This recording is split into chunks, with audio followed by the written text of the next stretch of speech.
Antes de convertirse en rey, Alfredo el Grande, junto a su hermano mayor, el rey Ethelredo, fue puesto a prueba en el campo de batalla durante las invasiones vikingas en la Inglaterra del siglo IX. La llegada en 865 del gran ejército pagano, la fuerza vikinga más grande y ambiciosa que había atacado Inglaterra hasta ese momento, marcaría un punto de inflexión. Los vikingos hicieron la transición completa de saqueadores a conquistadores, con la intención de repartirse entre ellos los distintos reinos anglosajones de Inglaterra. El reino de Wessex bajo Alfredo y Ethelredo lo resistiría.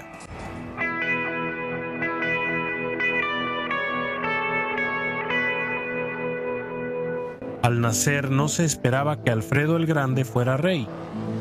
Nació en 849 en Wantage, en Berkshire, como el hijo menor del rey Ethelwulf de los sajones occidentales. Tenía 4 hermanos mayores y una hermana. Años después, el biógrafo de Alfredo afirmaría que él había sido el hijo favorito, aunque esto podría ser una exageración posterior. El joven Alfredo creció en la corte real, cuidado y educado por sus padres y sus tutores. De niño, acompañaba a su padre y madre reales mientras viajaban por todo su reino. No había maestros disponibles en ese momento para instruirlo en latín o en las artes liberales, un hecho sobre el cual Alfredo se quejaría más tarde y buscaría remediar estableciendo sus propias escuelas. Pero de niño le encantaba la poesía y memorizó muchas canciones de los antiguos héroes anglosajones.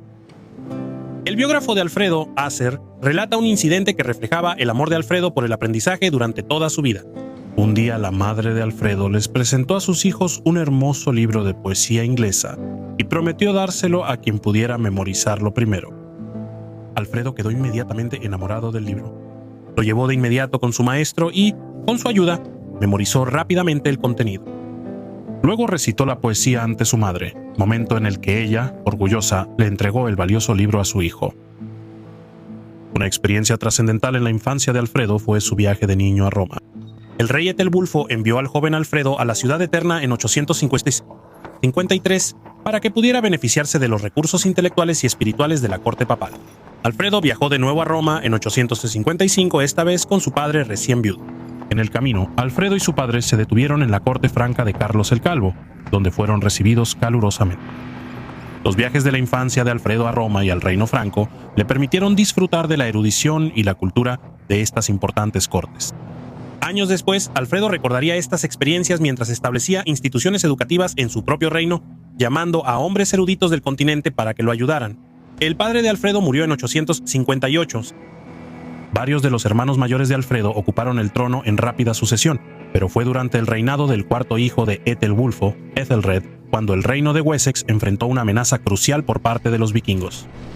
En 865, una hueste vikinga, conocida por los cronistas cristianos como el Gran Ejército Pagano, llegó a Inglaterra. Esta fue la fuerza danesa más grande y disciplinada que los anglosajones habían enfrentado hasta ese momento. Liderada por 2 hermanos, Halfdan e Ivar, que se cree eran hijos de Ragnar Lodbrok, esta invasión sacudiría los cimientos mismos de la Inglaterra del siglo IX, alterando dramáticamente la situación política en poco más de una década. El gran ejército pasó el invierno en Anglia Oriental, extrayendo tributo de caballos del rey Edmundo de Anglia Oriental. En el año 866, los daneses se movieron hacia el norte con la intención de capturar York. Northumbria estaba en un estado de guerra civil. 2 hermanos de sangre real, Osberto y Aela, estaban distraídos luchando entre ellos y no reconocieron la amenaza danesa. Los vikingos capturaron la antigua fortaleza romana de York. Demasiado tarde, Osberto y Aela intentaron contraatacar, pero ambos fueron asesinados. Los habitantes de Northumbria se vieron obligados a rendirse y pagar tributo. Trágicamente, se perdieron la gran biblioteca y la escuela monástica de York. En palabras del historiador Max Adams, un ejército extranjero ahora se encontraba en las ruinas desmoronadas de York, saqueando el interior e impartiendo justicia por la fuerza de las armas. Ahora equipados con caballos, el ejército vikingo se dividió en contingentes montados y navales y avanzó hacia Mercia en 867. Sitiaron y capturaron Nottingham. En las últimas décadas, los reinos anglosajones vecinos de Mercia y Wessex habían desarrollado una alianza cada vez más estrecha. Ahora, el rey Burgred de Mercia pidió ayuda a Ethelred, Alfredo y sus sajones occidentales contra el avance vikingo. Los anglosajones sitiaron a los vikingos en Nottingham, pero no lograron obligarlos a rendirse por hambre. Ambos bandos negociaron una tregua. Ethelredo y Burgredo fortalecieron su vínculo organizando una alianza matrimonial. Alfredo iba a casarse con Elswith, una noble merciana de ascendencia real. Wessex se unió a Mercia y en 868 su coalición marchó para enfrentar a los vikingos en Nottingham. No hubo un enfrentamiento importante, pero los vikingos sí dudaron en enfrentarse a esta fuerza numerosa, si no superior. Finalmente, los vikingos se retiraron a York, donde permanecerían durante un año. Finalmente, en 869, los vikingos avanzaron por la costa de Anglia Oriental. El rey Edmundo y sus anglos orientales salieron a enfrentarlos en noviembre. Los vikingos lo derrotaron y mataron, y se apoderaron de la región. Destruyeron todos los monasterios de la zona y masacraron a muchos monjes. Para el año 871, los vikingos establecieron una base en Reading y levantaron una muralla defensiva. Desde aquí lanzaron un ataque contra Wessex. El rey Ethelredo y su hermano Alfredo lideraron a sus fuerzas para atacar el fuerte, pero fueron rechazados con grandes pérdidas. Envalentonado tras esta victoria, el ejército vikingo marchó hacia Reading bajo el mando de Halfdan y un jefe llamado Beckset, listo para dar el golpe decisivo. En campo abierto se encontraron cara a cara con el ejército anglosajón. Ethelredo dividió su ejército en dos contingentes, comandando él mismo un ala, mientras que su hermano Alfredo comandaba la otra.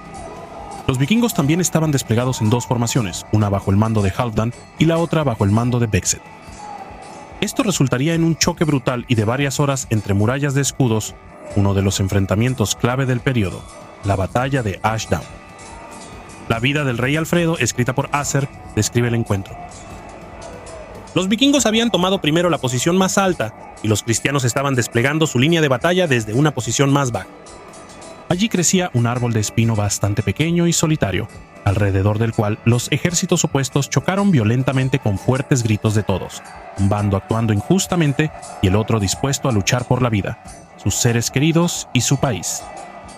Cuando ambos bandos habían estado luchando de un lado a otro, resueltamente y ferozmente durante bastante tiempo, los vikingos, por juicio divino, no pudieron resistir el embate de los cristianos por más tiempo, y cuando gran parte de sus fuerzas había caído, emprendieron una huida ignominiosa. Uno de los dos reyes vikingos y 5 condes fueron abatidos en ese lugar, y también muchos miles del lado vikingo fueron asesinados ahí, o más bien, en toda la vasta extensión de Ashdown, esparcidos por todas partes. Los cristianos los persiguieron hasta el anochecer, abatiéndolos por todos lados. Beckset fue asesinado en el enfrentamiento, junto con muchos de sus principales hombres. Halfdan logró retirarse. Ethelred y Alfredo al principio creyeron que habían derrotado de manera decisiva a los conquistadores de Northumbria y Anglia Oriental, pero la victoria solo trajo un alivio temporal. 2 semanas después, el ejército vikingo se había reorganizado y, en otro enfrentamiento, expulsó a los sajones occidentales del campo de batalla. La lucha continuaría y 871 llegaría a ser conocido como el año de las 9 batallas. El resultado exacto de este periodo intenso de campañas es desconocido, excepto que la situación permaneció mayormente sin cambios, con los vikingos dominando el noreste y los reinos de Mercia y Wessex a la defensiva. Los vikingos estaban dispuestos a viajar rápido y lejos y a golpear muy adentro del territorio enemigo. Los anglosajones estaban en una guerra peligrosa y de largo plazo. Fue en medio de toda esta incertidumbre y prueba que los sajones occidentales perdieron a su rey. Para la Pascua, Ethelredo había muerto a causa de heridas de batalla. Así, se dio una situación inesperada. Alfredo, el hijo más joven del rey Etelwulfo, estaba a punto de tomar el trono de Wessex. Difícilmente pudo haber sido coronado bajo circunstancias más difíciles.